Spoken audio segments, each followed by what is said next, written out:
رونق اسٹیج معزز باوقار علماء اہل سنت، بانیان جلسہ، بزرگوں اور نوجوان دوستو، السلام علیکم ورحمۃ اللہ تعالی وبرکاتہ۔ الحمد للہ رب العالمین، والصلاة والسلام على سيد الأنبياء وسيد المرسلين،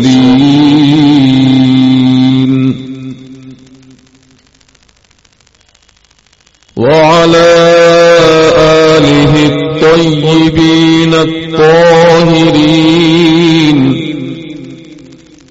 وأصحابه الكرام أجمعين، وعلى أتباعه وعلى أتقيائه، خصوصا منهم على سيدنا وسيد الكل وشيخنا وشيخ الكل وغوثنا وغوث الكل، سيدنا أبي محمد الشيخ عبد القادر الحسني الحسيني الجعفري الجيلاني رضي الله تبارك وتعالى عنه، وعلى جميع وصوله الكرام، وعلى جميع فروعه الفخام، وعلى جميع مشايخه العظام، رضوان الله تبارك وتعالى عليهم أجمعين. أما بعد، فأعوذ بالله من الشيطان الرجيم. بسم الله الرحمن الرحيم.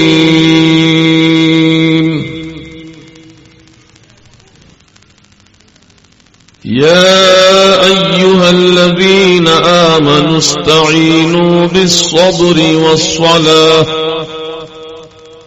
إن الله مع الصابرين.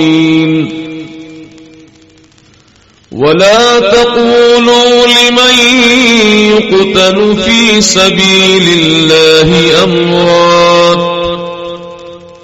بل أحياء ولكن لا تشعرون. صدق الله العظيم، وبلغنا رسوله النبي المتين الأمين الكريم. عزیزان ملت اسلامیہ، بزرگوں اور نوجوان دوستو،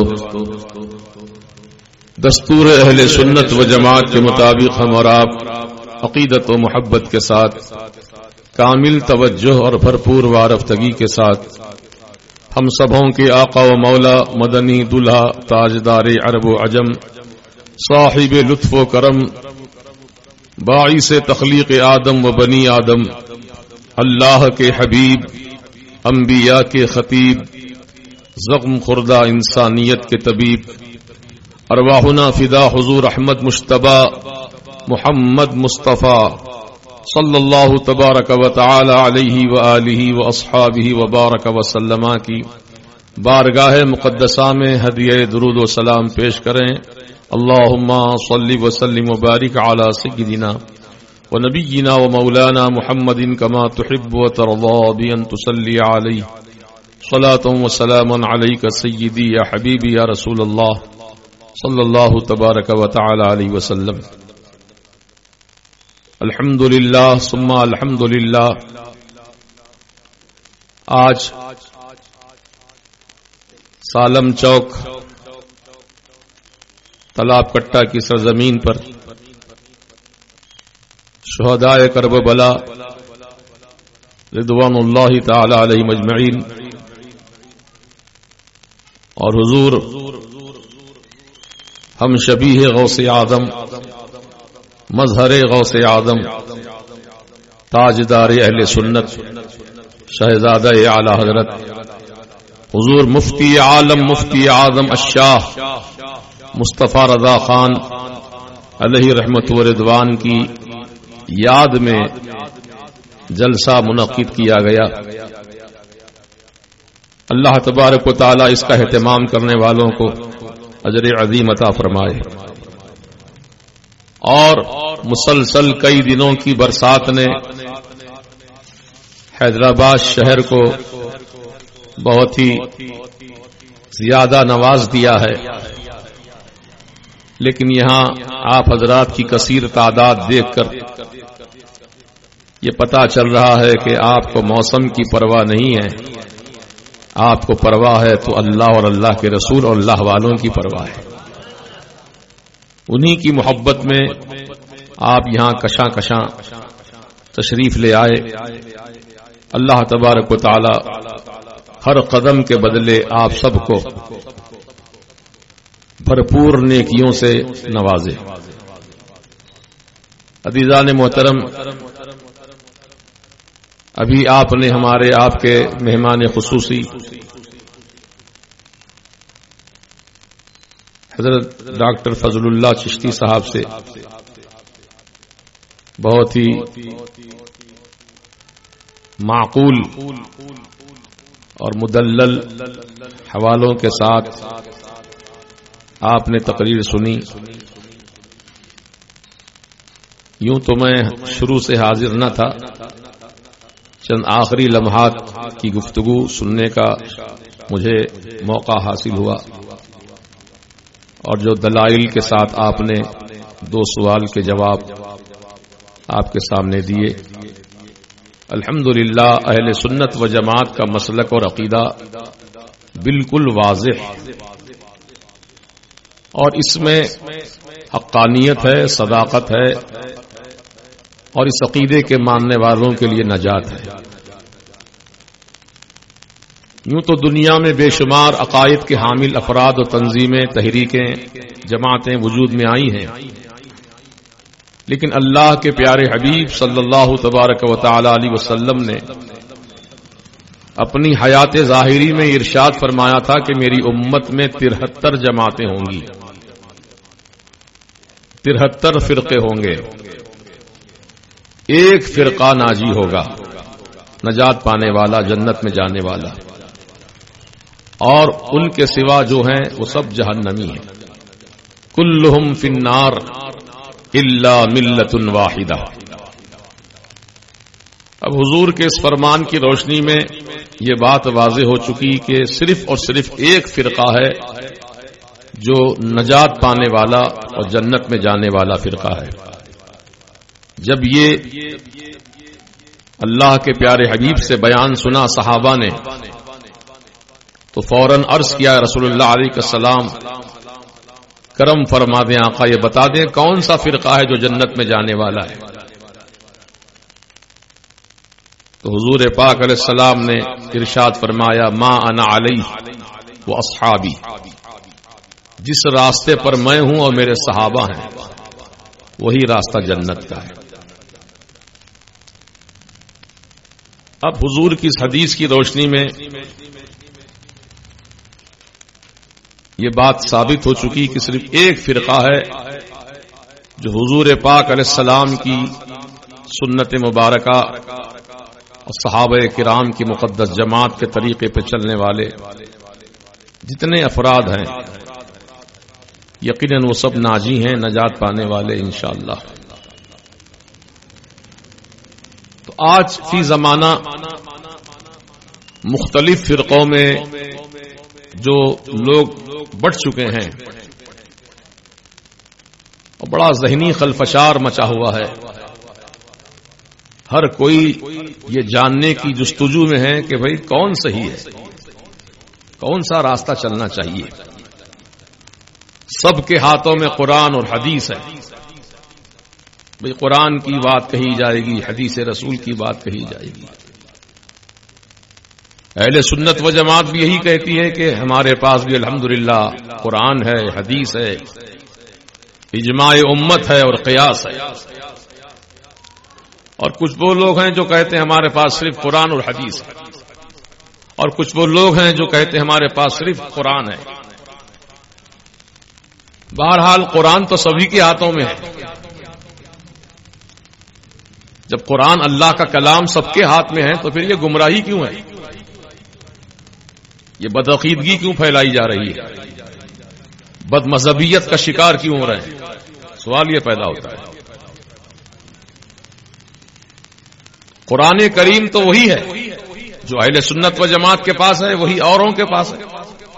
پھر گمراہی کیوں ہو رہی ہے؟ فرقہ بندی کیوں ہو رہی ہے؟ اس کی وجہ کیا ہے؟ تو سنو، اللہ تبارک و تعالی نے قرآن عظیم میں ارشاد فرمایا یضل بہ کثیرا ویہدی بہ کثیرا. بہ سے مراد یہاں قرآن ہے. قرآن ہی سے بہت سے لوگ گمراہ ہوتے ہیں اور قرآن ہی سے بہت سے لوگ ہدایت پاتے ہیں. تو اب ہدایت کسے ملتی ہے، گمراہی کسے ملتی؟ پھر ایک سوال قائم ہو گیا. تو اب یہ علماء کرام فرماتے ہیں کہ قرآن کو جو صاحب قرآن کی روشنی میں سمجھے، جیسے آقا نے قرآن کو سمجھایا صحابہ کو، اور صحابہ نے اور اپنے بعد والوں کو، اس طریقے سے سلسلہ چلتا ہوا اولیاء کرام تک، اولیاء کرام سے علماء اہل سنت تک جو پہنچا ہے. اس طریقے کے مطابق جو قرآن کو سمجھتے ہیں وہ ہدایت پاتے ہیں، اور قرآن کو جو نہیں سمجھتے اپنی مرضی سے، مگر اپنی مرضی سے، اپنی طبیعت سے، اپنی عقل کے مطابق جو قرآن کو سمجھنا چاہتے ہیں، یقیناً وہ قرآن ان کے لیے ہدایت کا ذریعہ نہیں بنتا. جیسا کہ قرآن شریف کی ایک آیت میں آپ کے سامنے پیش کروں. 26واں پارہ ہے، سورت کا نام ہے سورۃ الفتح. اس کی پہلی دوسری آیت آپ کے سامنے تلاوت کرتا ہوں، اس کو آپ بغور سماعت فرمائیں. اللہ سبحانہ و تعالی نے ارشاد فرمایا اعوذ باللہ من الشیطان الرجیم بسم اللہ الرحمن الرحیم انا فتحنا لك فتحا مبینا لِيَغْفِرَ لَكَ اللَّهُ مَا تَقَدَّمَ مِنْ ذَنبِكَ وَمَا تَأَخَّرَ. یہ قرآنی آیات ہے جو آپ نے سماعت کیا. اب سمجھنے کا فرق کیسے ہے وہ بتاتا ہوں آپ کو میں. ایک نے قرآن سمجھا اور ترجمہ یوں کیا اے محمد ہم نے آپ کو کھلم کھلا فتح دی تاکہ بخشے اللہ تعالی آپ کے اگلی پچھلی خطائیں. اور ایک نے سمجھا اور سمجھایا اے محمد ہم نے تجھ کو فتح دی تاکہ تیرے اگلے پچھلے گناہ بخشے. تو اس آیت سے جو لوگوں نے سمجھا اور ترجمہ لکھ دیا وہ یہی ہے کہ حضور کو معاذ اللہ انہوں نے گناہگار خطاکار ثابت کیا قرآن کی روشنی میں. اب میں آپ سے پوچھتا ہوں نبی تو معصوم ہوتے ہیں، جتنے بھی نبی ہیں رسول ہیں سب معصوم ہیں. معصوم کسے کہتے ہیں؟ جو کوئی گناہ نہ کیا ہو وہ معصوم ہے. فرشتے معصوم ہیں، انبیاء معصوم ہیں، رسولان اعظام معصوم ہیں، ان سے کوئی گناہ نہیں۔ اور ہمارے آقا علیہ الصلوۃ والسلام تو رسولوں اور نبیوں کے امام و سردار ہیں۔ جب نبیوں سے کوئی گناہ نہیں ہوتا تو جو نبیوں کے امام ہیں ان سے کون سا گناہ واقع ہوا؟ جو ترجمہ کرنے والے نے ترجمہ لکھا کہ اگلے پچھلے گناہ بخشے، اگلی پچھلی خطائیں معاف کی، تو معلوم ہوا کہ حضور نہ خطا کار ہے نہ گناہ گار ہے، جو لکھا ہے وہ بکواس، گمراہی ہے۔ قرآن تو وہی ہے، قرآن کے الفاظ نہیں بدلے، الفاظ وہی ہیں، وہی آیتیں ہیں، اس کو بدلنے کی کسی میں ہمت و طاقت نہیں ہے، لیکن اس کا معنی مطلب کو بدلا، اس کے ترجموں کو بدلا تاکہ گمراہی پھیلائی جا سکے۔ ہمارے آقا علیہ السلام جب نبیوں کے امام اور رسولوں کے سردار ہیں تو آپ معصوم ہیں سرداروں کے بھی، معصوم، آپ سردار ہیں معصوموں کے، آپ سردار ہیں معصوموں کے، جتنے معصومین انبیاء و مرسلین سب کے سردار ہمارے آقا ہیں، سید المعصومین کہیے۔ تو حضور جب گناہ ہی نہیں کیے تو پھر گناہ کون سے بخشے گئے؟ قربان جائیے ہمارے اعلی حضرت پر، سبحان اللہ سبحان اللہ سبحان اللہ، کہ آپ نے قرآن کو صحیح سمجھا اور صحیح سمجھایا۔ فرماتے ہیں ترجمہ اسی آیت کا، انا فتحنا لک فتحا مبینا، توجہ ادھر رکھیے، بے شک اے محبوب ہم نے تم کو روشن فتح دی تاکہ اللہ بخشے آپ کے سبب اگلوں اور پچھلوں کے گناہ، سبحان اللہ سبحان اللہ سبحان اللہ، آپ کی وجہ سے اگلوں کے اور پچھلوں کے گناہ اللہ بخشے۔ حضور کے گناہ مراد نہیں ہے، یہاں حضور کی امت کے گناہ مراد ہے، اور اللہ تعالی بخشنے والا ہے اپنے محبوب کی صورت سے، ان کی وجہ سے۔ تو بتائیے، ایک ترجمہ تو وہ ہوا جس میں حضور کو گناہگار بتایا گیا، یہ یقیناً گمراہی ہے، اور دوسرا ترجمہ ہدایت والا وہ ہے جس میں حضور کے وسیلے سے، حضور کے سبب سے، حضور کی وجہ سے اگلوں پچھلوں کے گناہ اللہ معاف کرے۔ تب یہ کم علم لوگ کہتے ہیں کہ بھئی حضور کی وجہ سے گناہ بخشے، یہ کس لفظ کا ترجمہ ہے؟ عزیزان محترم، اہل علم حضرات سے آپ سوال کریں تو پتہ چلے گا اور معلوم ہوگا۔ لیغفر لک اللہ میں جو لام ہے نا، لام لک اللہ میں لام ہے نا، پہلے یہ لام تعلیل علت کا لام ہے، اس کے معنی آتے ہیں وجہ، غرض و غایت، سبب۔ لک اللہ کے معنی ہو گئے محبوب تمہاری وجہ سے، تمہاری صورت سے، تمہارے سبب سے اگلوں پچھلوں کے گناہ اللہ بخشے۔ قرآن تو وہی ہے، سمجھنے کا انداز الگ الگ، سمجھانے کا انداز الگ الگ، ایک گمراہی والا ترجمہ ہے، ایک ہدایت والا ترجمہ ہے۔ جسے میں نے بتایا نا، قرآن کی روشنی میں یضل بہ کثیرا ویہدی بہ کثیرا۔ اب آج تو کچھ ایسے فرقے بھی وجود میں آ چکے ہیں جو کہتے ہیں صرف 2 ہی وقت کی نماز فرض ہے، 5 وقت کی نہیں، ایک فجر کی نماز، ایک عشاء کی نماز، خلاص۔ ایسے بھی فرقے ہیں دنیا میں۔ جب سے الحمدللہ ہم نے شعور سنبھالا، آپ نے سنبھالا، یہ دیکھتے آ رہے ہیں، سنتے آ رہے ہیں، پڑھتے آ رہے ہیں کہ 5 وقت کی نماز فرض ہے۔ بولیے، اب کوئی کہتا ہے 2 ہی وقت کی فرض ہے، وہ بھی دلیل پیش کر رہا ہے، تو معلوم ہے گمراہی والی دلیل ہے۔ اللہ تبارک و تعالی نے 5 وقت کی نماز کو فرض کیا، یہ ثابت ہو چکا، اور حضور پاک علیہ السلام نے بھی 5 وقت کی نمازیں ادا فرمائیں، صرف 5 وقت ہی نہیں بلکہ 6 وقت کی نمازیں ادا فرمائی حضور نے۔ 5 وقت کی تو فجر، ظہر، عصر، مغرب، عشاء، اور چھٹی نماز وہ ہے تہجد کی نماز۔ ہم پر آپ پر 5 وقت کی نماز فرض، حضور پر 6۔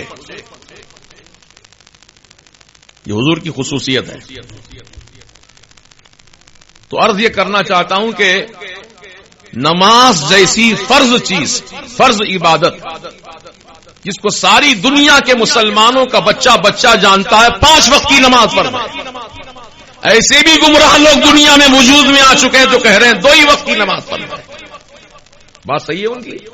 بولیے نا، سارا مجمع بولے بھائی، نہیں ہرگز نہیں۔ 5 نمازیں فرض ہیں، 5 ہی رہیں گی۔ کسی کو ہمت نہیں ہے، طاقت نہیں ہے کسی مولوی، ملا، مفتی کو کہ نمازوں میں تخفیف کر دے۔ ہاں، میرے آقا کو اختیار ہے۔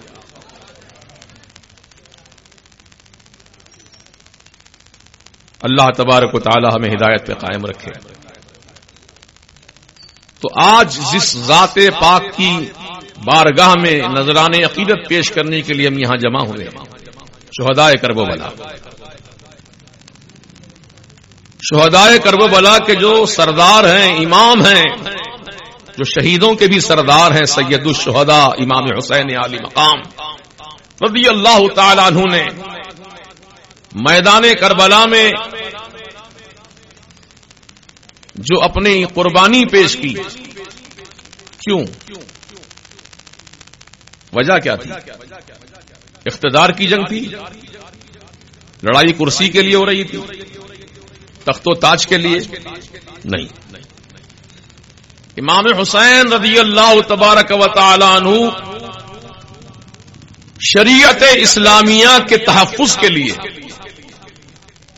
اسلام کی بقا اور اس کی ترقی کے لیے آپ نے اللہ اور اللہ کے رسول کی محبت میں اپنی جان کو قربان کیا۔ مقصد دین کی پاسداری تھی، اسلام کی پاسداری تھی، کیونکہ یزید پلیت شرعی قوانین کو توڑ رہا تھا، جو چیزیں اسلام نے حرام کی ہیں اس کو حلال بتا رہا تھا۔ امام حسین کی رگ حمیت پھڑک اٹھی اور آپ نے ببانگ دوہل اعلان فرمایا، حسین اپنا سر تو کٹا سکتا ہے لیکن دین اسلام کے کسی اصول کو کٹتا ہوا نہیں برداشت کرتا۔ یہی وہ قربانی کا پیغام ہے۔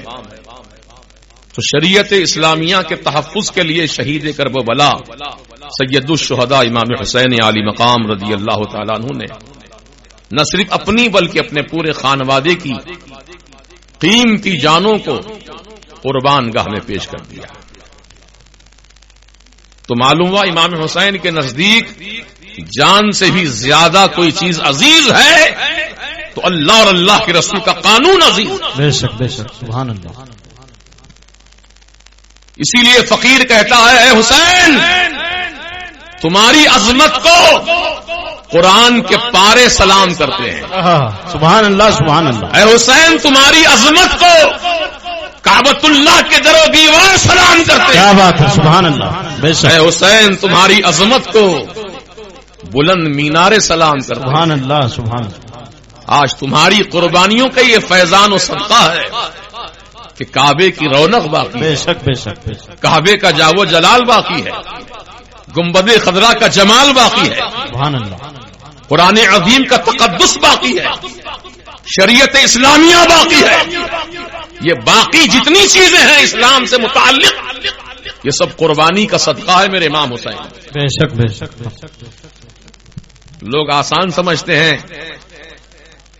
لیکن بھائی آدمی پیسہ خرچ کر سکتا ہے، دے دے گا پیسہ روپیہ، لیکن اولاد اور جان یہ دو ایسی قیمتی چیزیں ہیں کہ ان کو جان بوجھ کر قربان کر دینا یہ بہت بڑی ہمت و شجاعت کی بات ہے، یہ ہر کسی کے بس کی بات نہیں۔ آدمی چلتے چلتے مر جائے وہ الگ بات ہے، لیکن جان بوجھ کر موت کا مقابلہ کرنا یہ بہت بڑی بات ہے۔ امام حسین رضی اللہ تعالیٰ عنہ کی ولادت باسعادت ہی سے یہ بتا دیا گیا کہ حسین کو شہید کیا جانے والا ہے، اور میرے آقا نے اسی شہادت کی روشنی میں اپنے لاڈلے نواسے حسین کی تعلیم و تربیت کا اہتمام فرمایا۔ 7 سال 7 مہینے 7 دن اپنی گودی میں بٹھا کر آقا نے اپنے پیارے نواسے کو وہ اصول اور وہ راز و رموز سب کچھ عطا فرما دیے، کس منزل پر کیسے ثابت قدمی کا مظاہرہ کرنا ہے، صبر و شکر کو کیسے مضبوطی سے تامے رکھنا ہے، ہر چیز کی تعلیم و تربیت سے مرصع کیا میرے آقا نے۔ اور جو حضور پاک علیہ السلام نے تعلیم و تربیت عطا کی بعینہ امام حسین علی مقام رضی اللہ تبارک و تعالی عنہ نے میدان کربلا میں کر کے دکھایا۔ تو آپ کی شہادت بے مثال شہادت ہے، آپ کی قربانی بے مثال قربانی ہے، اس لیے عالم اسلام آپ کی خدمت میں خراج عقیدت بھی پیش کرتی ہے، عالم اسلام آپ کی خدمت میں بھرپور نذران محبت پیش کرتا ہے اور اپنی عقیدت و محبت کا ثبوت دیتا ہے۔ محترم دوستو، آپ کو بتاؤں کہ امام حسین رضی اللہ تعالی عنہ پر ایک ہی وقت میں کئی امتحان لیے گئے، ایک وقت کئی امتحان کی منزلیں ہیں۔ سب سے پہلے بھوک ہے، پیاس ہے، جان و مال کی قربانیاں ہیں، ساری چیزوں کو آپ نے برداشت کیا، لیکن اپنے دین کا سودا نہیں کیا۔ یزید تو یہی چاہتا تھا کہ حسین کو اتنا مجبور کر دو یہ از خود کہیں کہ اے یزید مجھے تو پسند ہے، میں تجھ سے راضی ہوں، میں تیری خلافت کو مانتا ہوں، مجبور ہو جائیں حسین پھر یہ اعلان کریں۔ لیکن امام حسین رضی اللہ تعالیٰ عنہ نواسہ رسول نے شروع دن سے یہ اعلان فرمایا کہ حسین گردن کٹا سکتا ہے لیکن باطل کے ہاتھ میں اپنا ہاتھ نہیں دے سکتا۔ سبحان اللہ۔ تو دوستو اور بزرگوں، آج ہم حسین سے محبت کا دعویٰ تو کرتے ہیں، حسین عالی مقام سے عقیدت محبت کا اظہار تو کرتے ہیں، لیکن میں کہتا ہوں کردار حسینی کو کیوں نہیں اپناتے؟ آج کیوں ہم مسلمان نام کے مسلمان رہ گئے؟ کیوں صلح کلیت کا شکار ہو گئے؟ سب کو لے کر چلو والی پالیسی کیوں اپنا لی؟ سب ٹھیک ٹھاک ہیں، کلمہ گو ہیں، سب اچھے ہیں، دیندار بھائی ہیں، یہ کہنے کا حق کس نے آپ کو دے دیا؟ اگر ایسا ہوتا صحیح تو امام حسین رضی اللہ عنہ یزید سے نہ لڑائی لڑتے، بے شک حق ہے، بے شک مصلحتاً اس کو بھی تھوڑی دیر کے لیے خلیفہ مان لیتے، خوش کر دیتے اس کو بھی، تو کیا ہوتا؟ بعد میں انکار کر دیتے، پہلے خوش کر دیتے، جیسے آج کل چلتا ہے معاملہ دنیا میں۔ ایسا تو نہیں کیا میرے امام نے، خوشی والا معاملہ نہیں، ناراضگی والا معاملہ نہیں، جو بات حقانیت والی ہے اس پر ڈٹے رہے میرے امام حسین، اور اول روز سے جو نعرہ بلند کیا حسین نے، آخر وقت تک اسی نعرے پر قائم رہتے ہوئے اپنی جان کو قربان کیا۔ آج کون سی ایسی چیز ہے جو آپ کو مجبور کر رہی ہے، صلح کلیت کا شکار کر رہی ہے؟ کیا وجہ ہے، کیا مجبوری ہے؟ میں کہتا ہوں مجبوری بھی اگر ہو تو حسین کو یاد کر لینا، سبحان اللہ سبحان اللہ۔ کوئی لاچاری کی پوزیشن ہو حسین کو یاد کر لینا، بھوک اور پیاس کا عالم ہو امام حسین کی بھوک و پیاس کو یاد کر لینا، بچوں کی قربانی ہو شہزادہ حسین سیدنا علی اصغر کی شہادت کو یاد کر لینا، سیدنا علی اکبر جوان بیٹے 18 سال کے امام حسین کے شہزادے قربان ہو گئے، سب کچھ قربان کیا لیکن دین کا سودا نہیں کیا، باطل پرستوں سے ہاتھ نہیں ملایا. آج ہم لوگ سب سے ہاتھ ملا رہے ہیں, کوئی بھید بھاؤ نہیں. کلمہ پڑھتا ہے, نماز پڑھتا ہے, ہاتھ ملا لو. تو یزیدی بھی پڑھتے تھے نماز, ابھی آپ نے سنا. نماز معیار نہیں ہے ہدایت کا, معیار ہدایت کا ہے صحیح العقیدہ ہونا, بے شک بے شک, سچا ایماندار ہونا. نماز تو ایمان کے بعد ہے, روزہ ایمان کے بعد ہے, روزہ حج زکات سارے اعمال جو ہیں وہ ایمان کے بعد ہے. ایمان سے پہلے کچھ عمل نہیں ہے, سب سے پہلے ایمان ہے. اور ایمان کی بنیاد ہے رسول پاک علیہ السلام کی محبت. بے شک بے شک بے شک. حضور سے جتنی سچی محبت ہوگی, جس مسلمان کو الحمدللہ وہ رسول کے دشمنوں سے کبھی سمجھوتا نہیں کر سکتا. بے شک بے شک.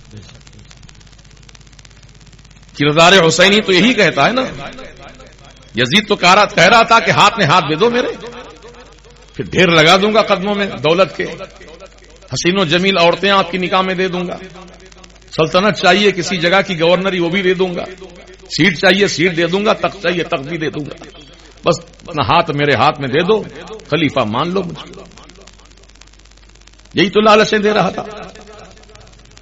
امام حسین رضی اللہ تعالی عنہ بلا خوف خطر آپ نے اپنی تمام توانائیوں کو, اپنی پوری قوت و طاقت کو اسلام کی بقا اور تحفظ کے لیے وقف کر دیا اور قربان کیا. اسی کردار حسینی کو زندہ کرنے والی شخصیت کا نام ہے حضور مفتی سبحان اللہ سبحان اللہ سبحان اللہ. حق ہے, بے شک بے شک.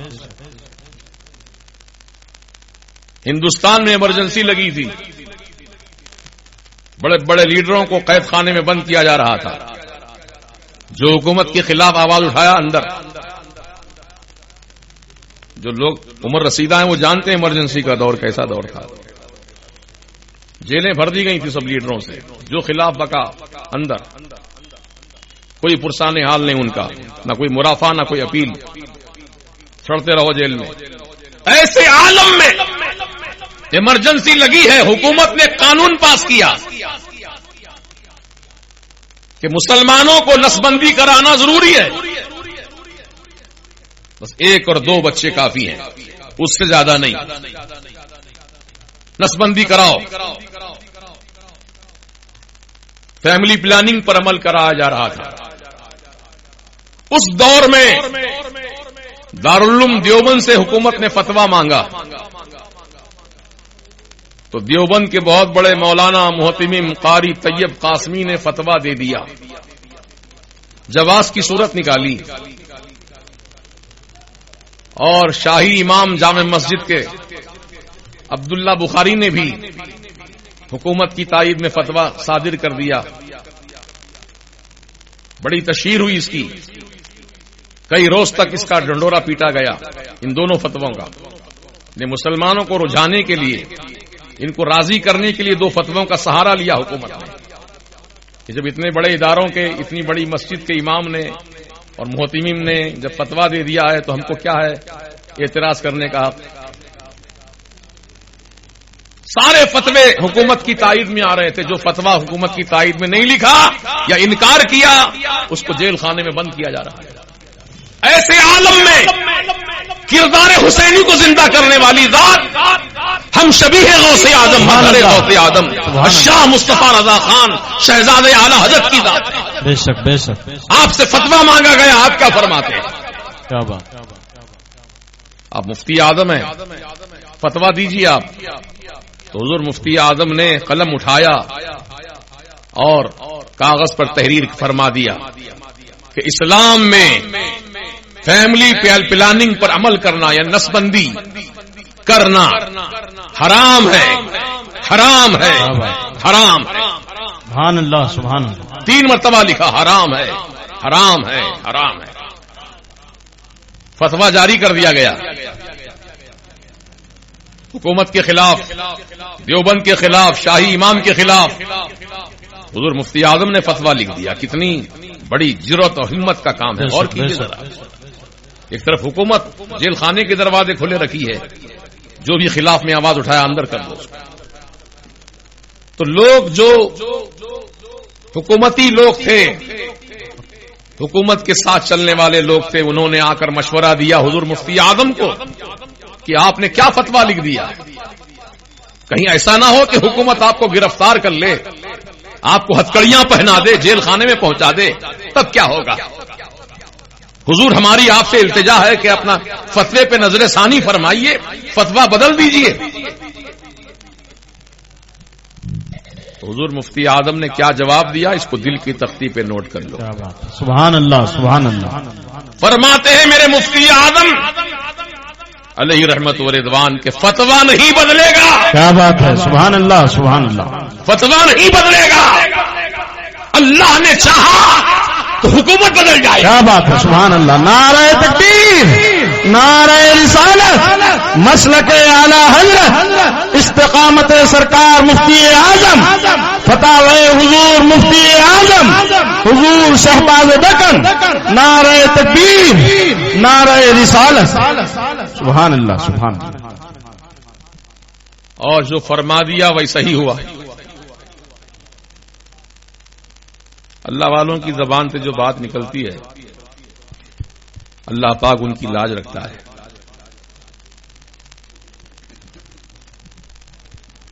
تو یہ بتانے کا مقصد یہ تھا پیارے، واقعہ کی روشنی میں حکومت کا دباؤ، سارے لوگ ایک طرف ہیں، لیکن مرد حق اپنی بولی قرآن و حدیث کی روشنی میں پیش کر رہا ہے. وقتیہ طور پر ارادے بدل دینا، صورت دیکھ کے فتوے لکھنا، حالات سے متاثر ہو کر فتوے لکھنا، یہ اسلام کا شیوا نہیں ہے. جو بات قرآن حدیث سے ثابت ہے بالکل من نوعن اس کو پیش کرو. مفتی کی ذمہ داری بہت بھاری ذمہ داری ہوتی ہے. ذرا سی غلطی سے پوری قوم جو ہے ملوث ہو جائے گی، غلطیوں کا شکار ہو جائے گی. حضور مفتی اعظم ہند علیہ رحمت و رضوان نے فی زمانہ امام حسین رضی اللہ تعالیٰ عنہ کی سیرت کو زندہ فرمایا. جیسے یزید چاہتا تھا کہ حسین یزید کو خلیفہ مان لے، یزید کو خلیفہ مان لے حسین، لیکن امام حسین نے نہیں مانا. بتایا کہ یزید تو خلاف شریعت عمل کرتا ہے، میں اس کو کیسے خلیفہ مانوں. مسلمانوں کا امیر و امام تو وہ ہو سکتا ہے جو متقی ہو، پرہیزگار ہو. تو عزیزان محترم ایک آخری بات کہہ دوں، اپنی بات مکمل کروں. دنیا میں بہت سارے افراد جیتے بستے ہیں، کوئی نامی گرامی شخصیتیں بھی ہیں، کوئی پیسے کی بنیاد پر مشہور ہے، کوئی جائیداد کی بنیاد پہ مشہور ہے، کوئی اپنی خاندانی شرافت کی بنیاد پہ مشہور ہے، کوئی اپنے علم و فضل کی بنیاد پہ مشہور ہے. مختلف افراد مختلف شعبہ حیات میں مشہور ہیں، لیکن سرکار مفتی اعظم کی ذات گرامی کا آپ مطالعہ فرمائیں تو پتہ چلے گا کہ حضور مفتی اعظم خاندان کی بنیاد پہ مشہور نہیں ہے، علم و فضل کی بنیاد پہ مشہور نہیں ہے. حضور مفتی اعظم مشہور ہیں تو تقویٰ و طہارت کی بنیاد پر مشہور ہے. سبحان اللہ سبحان اللہ. آپ کا تقویٰ ایسا معیاری تھا کہ خلاف شرع کوئی کام کسی کو کرتا ہوا برداشت نہیں کرتے. بے شک بے شک. اسی لیے تو اعلی حضرت عظیم البرکت جن کے آپ شہزادے ہیں، وہ اپنے پیر صاحب کی بارگاہ میں موجود تھے مارحرہ مقدسہ میں. ادھر بریلی شریف میں حضور مفتی اعظم کی ولادت باسعادت ہوئی 22 ذی الحجہ کو. تو اس وقت روشن ضمیر پیر سرکار سیدنا احمد نوری رضی اللہ تعالی عنہ وہ خوشخبری سناتے ہیں اعلی حضرت کو کہ احمد رضا تمہارے گھر اللہ کا ولی پیدا ہوا ہے. سبحان اللہ سبحان اللہ سبحان اللہ. میں بہت جلد آؤں گا اس اللہ کے ولی سے ملاقات کرنے کے لیے. کیا بات ہے، سبحان اللہ سبحان اللہ. دیکھیے حضور مفتی اعظم ہند وہ شخصیت ہیں کہ جو اپنی ماں کے پیٹ سے ولی بن کر پیدا ہوئے ہیں. اور فرماتے ہیں حضور احمد نوری رضی اللہ تعالی عنہ کے اس بچے سے ایک عالم فیض پائے گا. سبحان اللہ سبحان اللہ. چنانچہ آج وہی بعین ہی آپ کے کلمات کے مطابق ایک عالم آپ سے فیض پا رہا ہے. حضور مفتی اعظم کا تقوی طہارت ایسی بے مثال ہے. سبحان اللہ سبحان اللہ کہ نہ خود کبھی خلاف شرع کوئی کام کیا، نہ کسی کو کرتا ہوا دیکھ کر خاموشی اختیار کی، بلکہ جو مسئلہ تھا قرآن و حدیث کی روشنی میں اور تقوی طہارت کی بنیاد پر آپ نے حق گوئی کا کام کیا. یہاں تک کہ کسی کی پرواہ نہیں کی کہ ناراض ہوگا کہ مجھ سے خوش ہوگا، کسی کوئی پرواہ نہیں کی. جو حق پیغام تھا پیغام حق وہ پہنچا دیا. یہ حضور مفتی اعظم کی خصوصی صفت ہے. عزیزان محترم، حضور مفتی اعظم رضی اللہ تعالیٰ عنہ کی احتیاط دیکھیے کہ آپ اپنے قلم میں جو بازار میں سیاہی ملتی ہے، انک ملتی نا پین میں ڈالنے کی انک، وہ کبھی آپ نے بازاری انک استعمال نہیں کی. تقوی دیکھیے، تقوی کی مثال دے رہا ہوں میں آپ کو. کیوں استعمال نہیں کی؟ سارا زمانہ استعمال کر رہا ہے. مولوی، ملا، مفتی سبھی لکھ رہے ہیں، قلم استعمال کر رہے ہیں، لیکن آپ کے قلم میں جو انک ہے وہ بازاری انک نہیں ہے. کیوں؟ تو فرماتے ہیں میرے حضور مفتی اعظم، قربان جائیے آپ کے تقوی پر، کہ بازاری جو انک ہوتی ہے اس میں اسپرٹ ملائی جاتی ہے. اسپرٹ اس لیے ملائی جاتی ہے کیونکہ انک کو لکوڈ رکھنے کے لیے اسپرٹ ملانا ضروری ہے، ورنہ انک سوکھ جائے گی، بالکل سخت ہو جائے گی، لکھنے کے کام نہیں آئے گی. تو اس لیے کمپنی والے، فیکٹری والے اس انک میں اسپرٹ ملاتے ہیں. اور اسپرٹ کیا ہے؟ شراب کا ایک جز ہے جو حرام ہے. میں حرام چیز سے اللہ کا کلام تحریر نہیں کروں گا قلم سے. تو آپ خود بنفس نفیس اپنے مکان میں چاولوں کو توے پر بھون کر کالا کرتے تھے، پھر ان کو کوٹ چھان کر اس کی سیاہی بنا کر اس سے تحریر فرماتے تھے. مثال لاؤ کوئی ایسی دنیا میں تو اتنی احتیاط برتا ہو. سبحان اللہ. حضور مفتی اعظم ہند علیہ رحمت و رضوان کی شخصیت یقیناً سارے عالم اسلام کے لیے بہترین نمونہ ہے. اور فی زمانہ جو علماء کرام جو اہل سنت و جماعت سے متعلق ہیں، ان سبوں کے لیے اور اوروں کے لیے بھی میرے حضور مفتی اعظم کی زندگی ایک بہترین نمونہ ہے. اس لیے ہمیں چاہیے کہ ایسے بزرگوں کی بارگاہوں میں حاضری دیں اور ان کی تعلیمات سے واقفیت حاصل کریں اور ان کے تقوی و طہارت سے فیض حاصل کریں. زندگی میں اپنے وہ چیزوں کو جاری کریں تو انشاءاللہ زندگی نکھرتی جائے گی اور دنیا اور آخرت میں کامیاب ہو جائیں گے. محترم دوستو، اب آپ کے وصال کی ایک بات سناتا ہوں. یہ تو زندگی کی چند باتیں میں نے سنائی ہیں. وصال مبارک آپ کا جب ہوا تو تقریباً 50 لاکھ کا مجمع تھا. کتنا؟ 50 لاکھ. بغداد شریف میں سیدنا امام اعظم ابو حنیفہ رضی اللہ تعالی عنہ کے وصال کے وقت آپ کے جنازے میں 50 لاکھ آدمی تھے. بغداد مقدس میں امام اعظم رضی اللہ عنہ کے جنازے میں. ان کے بعد اگر کسی کا جنازہ اس قدر بڑی تعداد کے ساتھ اٹھایا گیا ہو تو حضور مفتی اعظم کی ذات. 50 لاکھ کا مجمع تھا. پورا شہر بند ہو گیا. کالجز، اسکولز اور دکانیں، بازار سب بند کر دیے گئے. ہر کسی کو سوگ تھا، غم تھا حضور مفتی اعظم کے دنیا سے رحلت فرمانے کا. ہر کسی کی آنکھ اشبار تھی. سب حضور مفتی اعظم کے کارنامے اور آپ کی حیات طیبہ کے مختلف گوشے لوگ یاد کریں. یہاں تک کہ ہندو لوگ بھی حضور مفتی اعظم کی شان میں، تعریف میں کلمات کہتے جاتے ہیں. اسی شخصیت. ہاوڑہ اسٹیشن پر آپ تشریف فرمائیں، گاڑی آنے میں تاخیر تھی، بیٹھنے کے لیے جگہ تلاش کی تو کوئی جگہ نہ ملی، سب سیٹیں بھری تھیں. ہاوڑہ اسٹیشن کلکتہ کا. حضور مفتی اعظم بھی پہنچے ہاوڑہ اسٹیشن کے پلیٹ فارم پر. گاڑی میں آنے میں تاخیر تھی، دیکھا بیٹھنے کی کوئی جگہ ہی نہیں ہے. تو آپ کے مریدین جو ساتھ تھے انہوں نے کچھ نیچے بچھا دیا چادر کو، پلیٹ فارم پر بچھا دیا، کہا حضور جگہ تو نہیں ہے سیٹوں پر، اب آپ یہیں پر تشریف رکھیں۔ جیسے ہی سرکار حضور مفتی اعظم ہند پلیٹ فارم پر چادر بچھوا کر جب بیٹھے ہیں اور لوگوں کی نظریں جب پڑی ہیں آپ پر، تو دیکھتے ہی دیکھتے ہزاروں کا مجمع آپ کو گھیر لیا۔ کیا بات ہے، سبحان اللہ سبحان اللہ۔ ہر کوئی پوچھتا تھا یہ کون ہے، یہ کہاں سے آئے ہیں، کیا نام ہے ان کا، کیا شخصیت ہے، کیا بات ہے، سبحان اللہ۔ چہرہ بولتا تھا ان کا ختم ہوتا تھا۔ کروڑوں انسانوں کے درمیان حضور مفتی اعظم کو کھڑا کر دیا جائے تو ان کے چہرے کی رونق ہی جدا تھی، ہر کوئی دیکھ کے پہچانتا تھا، گواہی دیتا تھا، ہو نہ ہو یہی مفتی اعظم۔ سبحان اللہ سبحان اللہ سبحان اللہ سبحان اللہ سبحان اللہ۔ بزرگان دین فرماتے ہیں کہ آپ کے چہرے میں دودھیا پن تھا، دودھیا پن، اور یہ فقیر نے بھی الحمدللہ ایک بار نہیں کئی بار دیدار کیا ہے حضور مفتی اعظم کا، کچھ دیر صحبت میں بیٹھنے کا موقع بھی حاصل ہوا۔ کیا بات ہے، سبحان اللہ الحمدللہ واقعی چہرہ ایسا تھا کہ جو دیکھنے والا دیکھتا ہی رہ جائے، آنکھ نہ مارے، چہرے پہ نظریں جما دے، ایسا چہرہ، ایسی رونق، ایسی چاندنی، ایسی نورانیت کہ قسم خدا کی یوں معلوم ہوتا تھا کہ چاندی سے بنا ہوا چہرہ ہے، چمک رہا ہے۔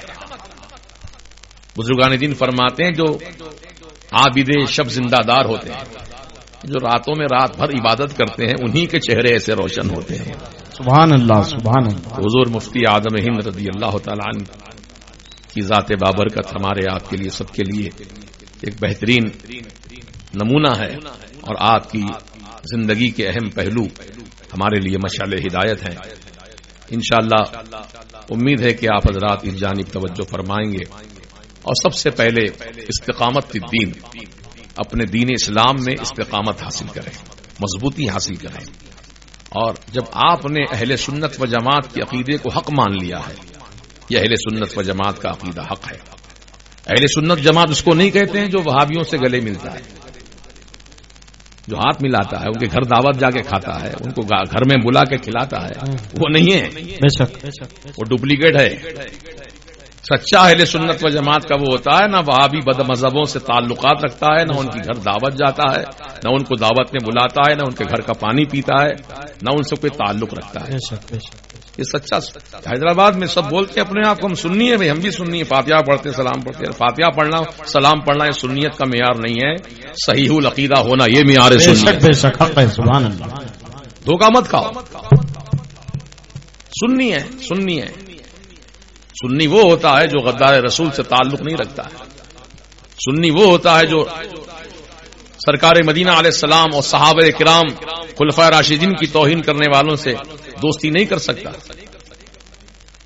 سنی وہ ہوتا ہے جو جس کا عقیدہ حضور کی نورانیت پر یقین کامل کے ساتھ ہوتا ہے، حضور کی اختیار پر ہوتا ہے، حضور کی حیات النبی ہونے پر ہوتا ہے، سرکار زندہ ہے اپنی قبر انور میں، اس بات پر یقین ہوتا ہے سنی۔ اور حضور مختار ہیں، وہ جو چاہتے ہیں کرتے ہیں۔ اعلی حضرت فرماتے ہیں کہ خالق کل نے آپ کو مالک کل بنا دیا، خالق کل نے آپ کو مالک کل بنا دیا، دونوں جہاں ہیں آپ کے، قبضہ و اختیار میں، قبضہ بھی ہے آپ کا، اختیار بھی آپ کا، جو چاہے کریں۔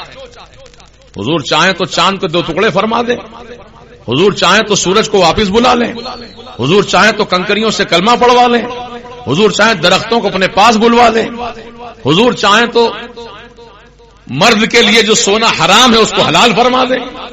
یہ حضور کی اختیارات نہیں تو اور کیا ہے؟ تو خالق کل نے آپ کو مالک کل بنا دیا، دونوں جہاں ہیں آپ کے قبضہ و اختیار میں۔ تو آج میرے مسلمان بھائیوں سے یہی گزارش کرتا ہوں کہ عقیدے کے معاملے میں کوئی سمجھوتا نہیں ہونا چاہیے، کوئی ہو، چاہے علامہ ہو، مولانا ہو، مفتی ہو، ملا ہو، کوئی ہو، جہاں عقیدے کا بگاڑ ہوگا ہم اس سے کوئی تعلق نہیں رکھیں گے، کوئی ہو چاہے۔ ہاں جس کا عقیدہ درست، جو مسلک، اب اس کی پہچان کیا ہے درست عقیدہ ہونے کی، تو اس کا ایک مختصر سا جملہ یہی ہے کہ اہل سنت و جماعت کی حقانیت کی دلیل یہ ہے کہ وہ مسلک اعلی حضرت پر گامزن رہے۔ سبحان اللہ۔ مسلک اعلی حضرت پر جو گامزن ہے وہی الحمدللہ سچا سنی صحیح العقیدہ ہے۔ جو اس مسلک سے ہٹ گیا، تو اس کے عقیدے میں کہیں نہ کہیں جھول ہو ہی جاتا ہے. وہ کتنا ہی بچنے کی کوشش کرے لیکن جھول آ ہی جاتا ہے. الحمدللہ ہم مسلک اہل سنت و جماعت کو حق مانتے ہیں جس کی ترجمانی فی زمانہ مسلک اعلی حضرت کے نام سے ہوتی ہے. اسی مسلک کی حقہ پر ہم ثابت قدم. پانچواں مسلک نہیں ہے یہ بلکہ مسلک امام اعظم ابو حنیفہ رضی اللہ عنہ وہی مسلک امام احمد. کوئی نئی چیز ہو تو بتا دو مجھے. کوئی چیز نہیں ہے وہی چیز ہے. لیکن آپ نے جن حقیقتوں کا اظہار فرما دیا ان چیزوں کو بالکل واضح انداز میں پیش کر دیا. جو لوگ اپنی مرضی سے ان کو ڈھانکتے ہیں یا چھپاتے ہیں اعلی حضرت نے اس کو واضح کر کے دکھا دیا. یہی فرق ہے دوسرے حنفیوں میں اور ہمارے حنفی ہونے میں ہے نا. جو چیزیں چھپاتے ہیں اس کو اعلی حضرت نے ظاہر کر دیا. چھپانے والی کوئی چیز نہیں ہے. اسلام کی تعلیمات تو الحمدللہ صبح قیامت تک چمکتے رہیں گی اور جو اس سے وابستہ رہا وہ کامیاب ہو گیا, نجات پا گیا, دنیا اور آخرت میں اللہ تعالی کی بارگاہ سے انعام پانے والا ہو گیا. اس لیے میں آپ سے گزارش کرتا ہوں کہ مسلک اور عقیدے کے معاملے میں کوئی سمجھوتا نہیں ہوگا. ہم اپنے عقیدہ اہل سنت و جماعت پر سچے دل سے قائم رہیں اور جو اس سے ہٹے ہوئے ہیں, اس سے جو دور ہیں, ان سے ہمارا کوئی رشتہ ناتا نہیں ہونا چاہیے. شادی بیاہ کے موقع پر بھی چھان بین کرو کہاں رشتہ کر رہے ہو. بس جاتے ہیں, لڑکی دیکھتے ہیں, لڑکی پسند آ گئی, بچہ پسند آ گیا, آمدنی پوچھتے ہیں بچہ کیا کرتا ہے, بچہ باہر ہے, اتنی انکم ہے منتھلی 1 لاکھ روپے کماتا ہے, پکا رشتہ. اور کوئی دوسری چھان بین نہیں. یہ نہیں پوچھتے ہیں کہ بچہ کس عقیدے کا ہے, کس جماعت سے تعلق ہے اس کا. پوچھو نا, پوچھنے میں کیا برائی ہے. جب آمدنی پوچھنے میں کوئی برائی نہیں معلوم ہوتی آپ کو تو عقیدہ پوچھنے میں برائی کیوں معلوم ہوتی ہے نا. لیکن وہیں پہ لوگ سرنڈر ہو جاتے ہیں. ارے بھائی کیسا پوچھیں گے, ارے آمدنی پوچھنے کو آیا, عقیدہ پوچھنے کو نہیں آیا. پہلے وہ پوچھنا ہے دین کے تعلق سے معلومات کرو. دین اسلام کا ماننے والا ہے, کون سی جماعت سے تعلق, کیونکہ جماعتیں 73 ہیں دنیا میں, 73 جماعتیں ہیں, کون سی جماعت سے وابستگی ہے. اہل سنت و جماعت. اہل سنت و جماعت کا مطلب سمجھتے ہو کیا ہے؟ بدعقیدوں سے دوری اختیار کرنے کا نام مسلک اہل سنت و جماعت ہے. ان سے دوستی رکھنے کا نام نہیں ہے, ان سے دوری اختیار کرنے کا نام مسلک ہے اہل سنت و جماعت ہے. اس معاملے میں ہم لوگ مضبوطی اختیار کریں, ڈرے نہیں, اللہ تعالی پر بھروسہ رکھیں. آپ جو رشتہ پسند کرے ہیں اور وہاں آپ عقیدہ نہیں پوچھ رہے ہیں, یہ سمجھتے ہیں کہ ہاتھ سے نکل نہ جائے رشتہ, کہیں پوچھنے سے فائدہ نہیں ہے, کر لو جو بھی ہے, ہم سنبھال لیں گے بعد میں. اس بنیاد پر اگر آپ رشتہ کرتے ہیں تو وہ آپ کے لیے تباہی کا ذریعہ ہے. اگر آپ یہ نیت کر لیں کہ اگر میں سچائی کے ساتھ ان کا عقیدہ معلوم کروں گا, پوچھوں گا کس عقیدے کے ماننے والے ہیں آپ, کون سی جماعت سے آپ کا تعلق ہے, اگر وہ سننے کے بعد یہ سوال آپ کا اپنی حقیقت ظاہر کر دے اور آپ کے عقیدے کے مطابق اس کا عقیدہ ہے, تب تو الحمدللہ کہیے. اور اگر اس کا عقیدہ آپ کے عقیدے سے جدا ہے تو آپ فوراً وہاں سے اٹھ جائیے. رشتہ نہیں چاہیے ہم کو ایسا. اللہ پاک نے چاہا تو اس سے کہیں کروڑ درجہ بہتر رشتہ آپ کو عطا فرما سکتا ہے. اللہ قادر مطلق ہے, وہ جو چاہتا ہے. دنیا پر مت جائیے بھائی, دنیا دھوکے کی ٹٹی ہے. دنیا مزرعۃ الآخرہ, یہ آخرت کی کھیتی ہے, جیسا بیج ڈالو گے ویسے ہی پھل پاؤ گے. اس لیے یہ فقیر کی چند نصیحتیں, چند کلمات جو بطور یقین آپ کے نصیحت کے میں نے آپ کے سامنے پیش کیے ہیں, کیونکہ وقت بھی کافی ہو چکا, موسم بھی مسلسل بارش ہو ہی رہی ہے. بس ان کلمات پر اپنی گفتگو سمیٹتا ہوں اور اللہ تعالیٰ کی بارگاہ میں دعا گو ہوں کہ مولا تعالیٰ شہدائے کرب و بلا کے فیضان سے ہمیں مالا مال فرما اور آپ کی سیرت و سنت پر عمل کرنے کی توفیق عطا فرما. سرکار مفتی اعظم علیہ رحمت و رضوان تاجدار اہل سنت کے نقش قدم پر چلنے کی توفیق عطا فرما. تمام اولیاء کرام, چاہے وہ سلسلے قادریہ کے بزرگ ہوں, چشتیہ, نقشبندیہ, سہروردیہ کے بزرگ ہوں, ان تمام بزرگان دین کے فیوز و برکات سے میں مالا مال فرما. یا اللہ سرکار غریب نواز جو ہندوستان کے راجہ ہم سب کے خواجہ ہیں, یا اللہ سرکار کی نگری میں ہم رہتے ہیں, مولا تعالیٰ اپنے کرم سے سرکار غریب نواز کے فیوز و برکات سے مالا مال فرما. یا اللہ ہمارے دین کی سلامتی عطا فرما, آخرت کی سلامتی عطا فرما. یا اللہ کریم تمام بدعقیدوں سے میں دوری اختیار کرنے کی توفیق رفیق عطا فرما. یا اللہ پاک بولنے میں اگر ہم سے کوئی سہون عمدن کوئی جملہ یا کوئی لفظ ایسا نکلا ہو جو مولا تیرے اور تیرے حبیب کی شان کے خلاف ہو، مولا تعالیٰ ہم تیری بارگاہ میں رجوع لاتے ہیں. یا اللہ ہماری توبہ قبول فرما. استغفر اللہ استغفر اللہ استغفر اللہ ربی من کل ذنب واتوب الیہ. اشہد ان لا الہ الا اللہ وحدہ لا شریک لہ واشہد ان محمدا عبدہ ورسولہ صلی اللہ تبارک و تعالی علیہ وسلم.